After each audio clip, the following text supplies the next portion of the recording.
नमस्कार, बहुत बहुत स्वागत आप सबका। एक साथ लड़ना पड़ेगा, वरना युवाओं के भविष्य की आहुति दे रहे हैं लोग, बर्बाद कर देंगे सारा सिस्टम ये लोग, अगर हम अभी भी नहीं समझे, अभी भी नहीं संभले तो। मैं आपको बताना चाहता हूं कुछ बहुत खास चीजें। बड़ा मुद्दा जो इस समय है वो है नॉर्मलाइजेशन का मुद्दा। पूरा आप ही देख ही रहे हैं, पूरे के पूरे भारत में इसको लेकर के पूरा भारत बंद, बिहार बंद, पता नहीं कितना लंबा चल रहा है। ये नहीं समझ पाए यही नॉर्मलाइजेशन हमारा भी दुश्मन है। हमें नहीं समझ पाए कि जेल प्रहरी में कैसे 5 नंबर से 6 नंबर 7 नंबर कम गए। कृषि विस्तार अधिकारी, ग्रामीण कृषि विस्तार अधिकारी में बच्चों के नंबर इतने कम कैसे, डिफरेंस एक ही शिफ्ट में। क्या ऐसी बात है कि एक ही शिफ्ट में 2 अभ्यर्थी पेपर देने बैठता है, एक के नंबर कम, एक के नंबर ज्यादा। मैं चलो मान के चलता हूं कि कोई व्यक्ति अगर 10 बजे से 12 बजे की शिफ्ट में है और दूसरा विद्यार्थी 2 बजे से लेकर के 4 बजे की शिफ्ट में है, तो मान के चलता हूं कि इस विद्यार्थी ए है और एक विद्यार्थी बी है, तो अगर इसके मार्क्स में डिफरेंस जान सकता है, लेकिन कोई विद्यार्थी ए और सी है और बी और डी है, इन दोनों के मार्क्स में कैसे डिफरेंस हो सकता है दोस्त? ये तो सरासर अन्याय है, जिस पर हमारी बात नहीं जाती है, जिस तक हमारी बात नहीं पहुंचती है। सवाल पूछो तो जेल में डालने की धमकी दी जाती है। इसका मतलब इसमें 3 बड़ी चीजें हैं। एक है माफिया, बड़ा सा गैंग जिसका जुड़ाव 100% किसी ना किसी राजनीतिक बड़े उच्च पार्टी, एक बड़े सत्ता से है। एक कंपनी जिसके पास टेक्निकल नॉलेज है और वो नंबरों को बढ़ा घटा रही है। आपको पता है कैसे बढ़ाए जाते, घटाए जा सकते, कोई बड़ी बात नहीं इसमें। और साथ में सबसे महत्वपूर्ण बात, ये अधिकारी, सभी नहीं, मैं सभी अधिकारी नहीं करता, मैं तो खुद प्रशासन का बड़ा सम्मान करता हूं, पुलिस प्रशासन का हमेशा सम्मान करता हूं, बहुत मेहनत करते हैं बेचारे, सारे प्रशासन सम्मान करता हूं, लेकिन भ्रष्टाचारियों को बिल्कुल सम्मान नहीं करता, चाहे किसी भी रैंक में हो। वो समझता हूं देश के दिमाग जो बर्बाद कर रहे हैं। और अब ये जो तीनों मिल करके जो गैंग रच रहे हैं, ये जो 4000 पद थे, 4000 में जब अचानक 2000 पद बढ़े, तभी से लोगों के अंदर एक संशय आ गया कि ऐसा तो नहीं कि 10-10 लाख रुपए में जो सीटें बेची जा रही हो कम पड़ गई हूं। क्योंकि 4000 पोस्ट हैं, अगर इसमें भी 2000 बिक जाएंगे तो जो बच्चों के नंबर आ रहे हो बच्चे तो बवाल कर देंगे। आज आपको पता है कि रेलवे का, एनटीपीसी का, आरआरबी का बच्चा क्यों बिगड़ा हुआ है? क्योंकि उसको पता है कि नॉर्मलाइजेशन के दौरान उसके साथ धोखा हुआ है, गलत हुआ है उनके साथ, बहुत भयंकर दाला घोटाला हो रहा है। वरना यकीन मानिए आप पढ़ते रहेंगे, आपके भी नंबर आए हैं 75, 76, ये लोग नॉर्मलाइजेशन करके कर देंगे आपको 70, और जिसके नंबर 70 हैं उसके नंबर कर देंगे लोग 78 और कह देंगे तो टॉपर है। कंप्यूटर हैक करने की घटना आपको पता होगी। कुछ सेंटर खास लोगों के द्वारा चुने जाते हैं, कंप्यूटर के सामने बैठे रहते हैं, कंप्यूटर ऑटोमेटिक चलता रहता है, 1 घंटे तक कंप्यूटर चलता रहता है और ऑटोमेटिक जो है सही ऑप्शन पर क्लिक करके सबमिट कर दिया जाता है लास्ट में, और आपके नंबर आ जाते हैं 85, 90, 100। हर जगह एक नया, आप ये बात जान लीजिए, जब भी नई टेक्नोलॉजी आती है, जब नया चीज आती है, तो भ्रष्टाचार करने वाले, घोटाला करने वाले उस टेक्नोलॉजी के साथ अपना पैसा बनाने के लिए, माल छापने के लिए आराम से तकनीक अपना लेते हैं। और उसकी वजह है क्योंकि हम और आप इतने सजग नहीं हो पाते, जागरूक नहीं हो पाते, जिसका खामियाजा हम सबको भुगतना पड़ता है। सर, सीटें खुलेआम बिक रही हैं, दलाल कंप्यूटर स्क्रीन का फोटो तक भेज रहे हैं, और ग्वालियर सेंटर को 8 लाख, भोपाल 11 लाख। वाह, तो मुझे भेजो ना, मुझे भेजा करो आप लोग। ये जो कंप्यूटर स्क्रीन की जो फोटोज हैं, बाकी सब चीजें भेजिए, ये सिर्फ आपस में मत रखिए। इन सब की शिकायत आप मुझे भेजिए, मैं इन सब की विधिवत शिकायत भोपाल साइबर थाने में करूंगा। इनको लिखना पड़ेगा, उसकी जांच करनी पड़ेगी, क्योंकि आपके भविष्य का सवाल है। अगर आपको कहीं कोई जानकारी मिलती है तो मुझे भेजिए, उसको मैं तहकीकात के लिए भेजूंगा, इससे पहले देर हो जाए। ऐसे दलालों को हमें पकड़ना है, ऐसे स्कैमर्स को हमें पकड़ना है, क्योंकि हमारे देश की बात है। पढ़ा हुआ टैलेंट बैठा रहेगा और फर्जी व्यक्ति जॉब करेगा, ठीक कैसे हो सकता है? मैं सभी शिक्षकों से अनुरोध करता हूं, आप ये बताइए कि आप बच्चों को कितना पढ़ाएंगे, कितना पढ़ाएंगे आप? क्योंकि इधर आप पढ़ाएंगे और उधर बच्चों को क्या करते जाएंगे, 10 से 12 लाख रुपए देकर निकालते जाएंगे। इनसे सवाल पूछो कि नंबर कैसे बढ़ा, तो ये आपको फोन करके धमकी देंगे। ये धमकी क्यों दे रहे हैं पता है आपको? क्योंकि इनके पीछे बड़ा बड़ा राजनेता लोग लगा है। किसी प्रशासक अचानक इतनी हिम्मत नहीं बढ़ जाती है। आपको ये बात पता है कि किसी प्रशासक की इतनी हिम्मत नहीं हो जाती कि जब तक उसके पीछे कोई राजनीतिक षड्यंत्र ना चल रहा हो तब तक इतनी बड़ी बात नहीं बोल सकता है। वो इसलिए बोल रहे हैं क्योंकि उनके पीछे शायद कुछ लोग बैठे हैं ऐसे जो कह रहे हैं तुम टेंशन ना लो, जो बीच में आएगा उसको निपटा देंगे। क्या गलत बोल रहा हूं? क्या गलत बोल रहा हूं? आपको लगता है कोई एक प्रशासक इतनी हिम्मत से बोल सकता है कि हम तुम्हें अंदर कर देंगे? तो इस नॉर्मलाइजेशन वाले दानों से बचना है, बचाना है अगर छात्र को, तो हमें एकजुट होकर के इनसे पूरी प्रक्रिया पूछनी पड़ेगी, क्योंकि ये चलो ठीक है एक दिनेश सिंह चौहान को आवाज बंद करने का प्रयास करें, लेकिन मैं आपको एक बहुत बड़ी बातें बताने जा रहा हूं जो आप देखिएगा। जेल प्रहरी का रिजल्ट आप लोग अभी अच्छे से देखे नहीं है, उस जेल प्रहरी का रिजल्ट देखिए, उस 10 में से 8 टॉपर सिर्फ ग्वालियर सेंटर से। क्यों? एक बात निकल के आ रही, शायद आप लोगों को पता हो, इस बात की मैं सत्यता तो नहीं करता, पर निकल के यह बात आ रही है, बच्चों ने बताया कि सर 12-12 लाख रुपए का फोन में ऑफर हो रहा है कि 12 लाख रुपए दे दो, जब तुम्हारे नंबर बढ़ के दिख जाए तो हमें पैसा दे देना।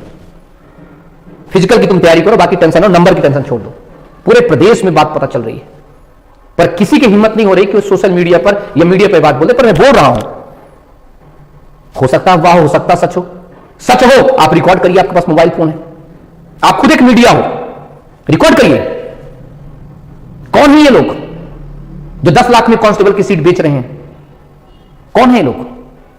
मतलब हमारा बच्चा जाकर के इंदौर भोपाल में जाकर दिन रात तैयारी कर रहा है और वहां 10 से 12 लाख में एक कांस्टेबल की भर्ती बिक रही है। सरकार ने अच्छे अच्छे नियम बना के दिए हैं, संविधान हमें नियम दिया है, हमें संविधान दिया है, आरटीआई दिया है। इस आरटीआई का सही तरह के सदुपयोग कीजिए आप। इस आरटीआई से तो बड़ा बड़ा कलेक्टर डीएम डरता है। आज मेरी बात को लिख लें सारे शिक्षक, आप सभी, हमें अपने संवैधानिक अधिकारों के दायरे में रहते हुए सबसे पहले इनसे 3 प्रश्न करने हैं। सबसे पहला प्रश्न, नॉर्मलाइजेशन की प्रक्रिया आसान शब्दों में हमें समझाने का प्रयास करें। इनसे पूछेंगे, बताएंगे, इनके एक चर्चा ही बताएंगे। दूसरी, जितने भी बच्चों के नंबर आते हैं, हर एक सेंटर में कैमरा लगा हुआ है, हर एक सेंटर में कैमरा लगा हुआ है। हमें उस हर एक सेंटर के वो जितने भी टॉपर अगर संदिग्ध हालत में नजर आते हैं तो हम उस सीसीटीवी से देख सकते हैं कि वो व्यक्ति सॉल्व कर भी रहा है या ऑटोमेटिक उसका माउस चल रहा है। संदेह नहीं किया, बिल्कुल संदेह बनता है। वो सबमिट कर रहा है, उसके आराम से 95 नंबर 92 नंबर उसके आ रहे हैं, बाकी बेचारों की हालत खराब हो रही है। और एक चीज बहुत ज्यादा जो इंपॉर्टेंट जो चीज इनसे पूछनी है वो ये पता करना है, हमें डाटा चाहिए सभी स्टूडेंट्स का, सिर्फ नंबर का डाटा चाहिए। एग्जाम जब आप कराते हैं, जब आप लिस्ट निकालते हैं, हमें डाटा चाहिए। और डाटा ना तो कोई राज्य की सुरक्षा से जुड़ा है डाटा, ये वाला नंबर वाला डाटा, ना ही किसी चीज से जुड़ा है डाटा।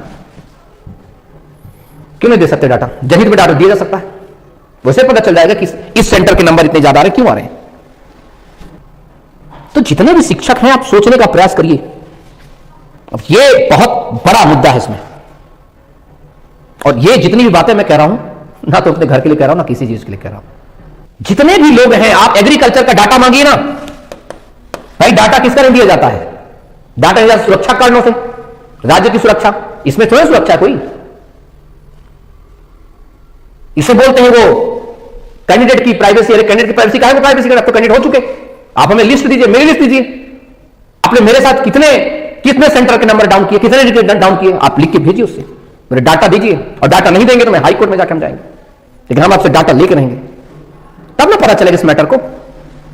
बहुत जरूरी है इनसे डाटा लेना। बर्बाद हो जाओगे तुम, क्या सोचते हो यार तुम लोग? दिन भर तुम एनालिसिस पढ़ करके तुम 76-75 नंबर लाओगे, तुम्हारा हो जाएगा। ये सब गलत सोचते हो। यहां लोग बैठ करके तुम्हारी नौकरियों को खा रहे हैं, उससे पहले तुम्हें जो कानूनी जो अधिकार दिए उसका सुनिए आप। तो हमें फिर करना क्या है? करना क्या? हमें एक ही काम करना है। 3 चीजों की बातों का दिमाग में अगर आपने टाल लिया है तो अब एक काम करिए, भारत के संविधान ने आपको जो मूल अधिकार दिए उनका प्रयोग करिए, वरना ऐसे लोग, ऐसी व्यवस्थाएं तुम्हें तो खा ही रही हैं, आने वाली पीढ़ी को डकार जाएंगी। क्यों हो रहा है? क्योंकि हम सजग नहीं हैं। एक एक आरटीआई लगाइए, आप सबसे अनुरोध करता हूं, अपने अधिकारों को जानने का प्रयास करिए। नहीं, ये जो 14 नंबर का अंतर है महेंद्र भूरिया, इस पर आप बिल्कुल एक्शन लीजिए आप लोग, ठीक है? और एक चीज बहुत दिमाग में रखना, इनसे यह भी पूछिए कि आप टीसीएस से भर्ती क्यों नहीं करवा रहे? आप एक एक्सपीरियंस से क्यों नहीं करवा रहे? ऐसी कंपनियों को क्यों दे रहे हैं आप, फर्जी कंपनियों को जिनके पास हिम्मत नहीं है, जो लगातार एग्जाम्स में फर्जीवाड़ा करती रही है, उनको क्यों दे रहे हैं? एक टीसीएस जानी मानी कंपनी, थोड़ा सा पैसा लगेगा, कोई दिक्कत नहीं,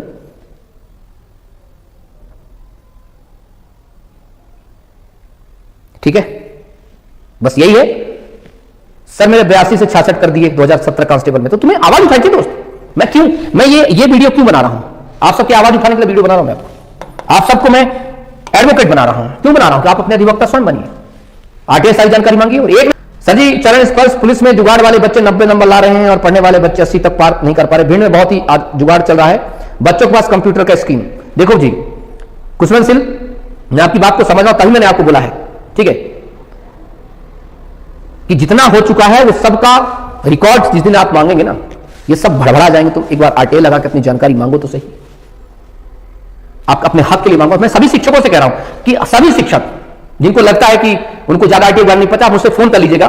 मैं आप सभी शिक्षकों को बता दूं, सभी शिक्षक अपने यूट्यूब पर हफ्ते में एक महीने में एक दिन वाला सेशन रखा करें, सभी यूट्यूबर्स, कि आरटीआई कैसे लगाएं, आरटीआई कैसे प्रयोग करें। आप भी आरटीआई लगाइए, आरटीआई से जानकारी मांगिए। मतलब हर चीज में आप आरटीआई लगा करके अपनी जानकारी को इकट्ठा करिए। 2005 में जो हमें संसद ने नियम दिए उसकी औकात को समझिए, उसकी वैल्यू को समझिए। और अगर ये सोचेंगे सर हर जगह जुगाड़ चल रहा है, पढ़ने का मन नहीं कर रहा, ये तो चाहते हैं भ्रष्टाचारी स्कैमर, तो यही चाहते हैं कि तुम निराश होकर बैठ जाओ। अच्छा बताओ, 17 फरवरी तक पेपर है, इसके पहले पहले इनके पास आरटीआई की एक अच्छी खासी संख्या पहुंच जानी चाहिए। इसलिए आप अपनी जानकारी, नॉर्मलाइजेशन क्यों, डाटा कैसे मिलेगा, किस भर्ती नियम के तहत आप आधार लॉक के बच्चों को हटा रहे हैं, सब कुछ। हाँ मुझे पता है दोस्त, दलाल कंप्यूटर स्क्रीन पे कर रहे हैं, मैं सब जानता हूं, इसलिए मैं आप सबसे बात कर रहा हूं। हर जगह आप प्रूफ रखिए, आप उनका रिकॉर्ड रखिए, कहीं से वीडियो रिकॉर्ड, वीडियो फुटेज जुटाइए, खुद मीडिया बनिए, खुफिया बनिए, निकालिए जानकारी को। चलिए थैंक यू सो मच। और मैं अभी जिंदा हूं, मैं ठीक हूं। अभी वो चाल चल रहे होंगे, दिमाग में सोच रहे होंगे इसको कैसे फंसाया जाए, पर कहा है ना किसी ने कि जाको राके साइयां मार सके ना कोई। जब तक ईश्वर का आशीर्वाद, आप लोग साथ बनाए रखिएगा ऐसे ही एकजुट के साथ। सर सभी शिक्षकों को धन्यवाद, सभी शिक्षकों का धन्यवाद जो साथ दे रहे हैं, और जो साथ नहीं दे रहे हैं उनको एक चेतावनी, वैधानिक चेतावनी, साथ दीजिए। वरना आपके पढ़ाए हुए वो बालक, वो बच्चे जब आपके सामने सूखा हुआ मुंह लेके आएंगे, सर मेरा नहीं हुआ, आप उसको क्या जवाब देंगे? यही कहेंगे ना झूठा मूठा की अगली बार तैयारी करना। दोस्त उसे तो बेचारे को पता नहीं चला नालदेशन में उसका नंबर कहां से कहां कर दिया गया। और याद रखना, ये मेरी लड़ाई पर्सनल नहीं है, ये हम सारे युवाओं के हित इनसे जुड़े हुए, हम सारे युवाओं का प्रश्न हम उनसे पूछ रहे हैं। और अभी भी एक नहीं हुए तो जितने तुम तैयारी करने वाले छात्र और आप सभी तैयारी कराने वाले शिक्षक, आप तैयारी करते रहेंगे, ग्वालियर टॉप करता रहेगा। जो करना है कर लेना आप। ये मेरी आवाज सिर्फ अकेले दिनेश सिंह चौहान की आवाज नहीं, हम सब की आवाज है।